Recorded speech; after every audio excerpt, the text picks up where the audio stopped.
নমস্কাৰ, মোৰ নাম নজৰুল ইছলাম।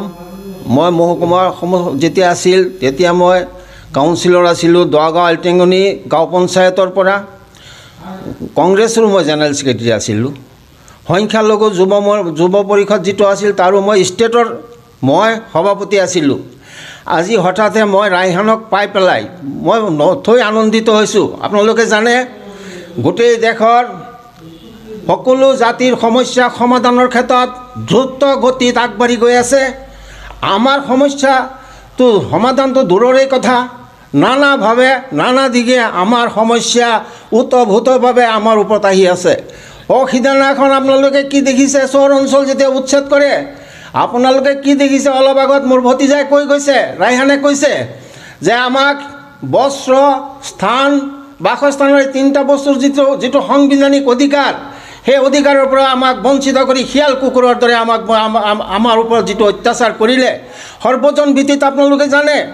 কিন্তু জনাৰ পিছতো আজি কংগ্ৰেছে বা অমুক কোনো দল আছে, যিটো দল অলপ আগত কৈ দিছে, আৰু ময়ো কওঁ কংগ্ৰেছ আমাৰ প্ৰকাশ্য শত্ৰু নহয়, কিন্তু বিজেপি আমাৰ প্ৰকাশ্য শত্ৰু, কংগ্ৰেছ কিন্তু আমাৰ গোপনীয় শত্ৰু। ই সঁচা কথা। গতিকে মই আপোনালোকক আহ্বান দিছোঁ, সৰু ডাঙৰ সকলোৱে ওলাই আহক।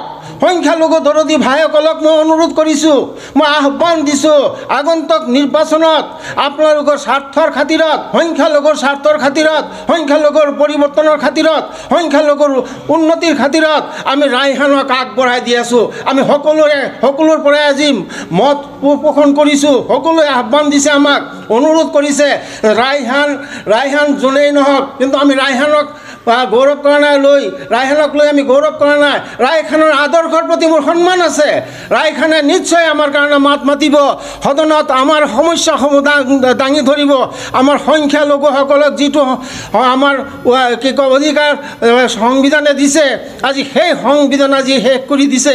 আৰু এই যে অলপ দিন আগতে আমি বহুত কষ্ট কৰি পেলাই গৌৰৱ গগৈক বনাইছিলোঁ, কিন্তু গৌৰৱ গগৈ আলটেঙনি মৌজাৰ কি কৰিছে আজি হতাশক আছে নেকি? তেওঁ মই নজৰুল ইছলামে কৈছোঁ, মোৰ আগত খাৰা হৈ পেলাই তেওঁক জবাব দিয়ক, তেওঁ কওক কি কৰিছে, what is doing for us, what is done for this constituency. একো কৰা নাই, খালি প্ৰলোভনৰ ৰাজনীতি।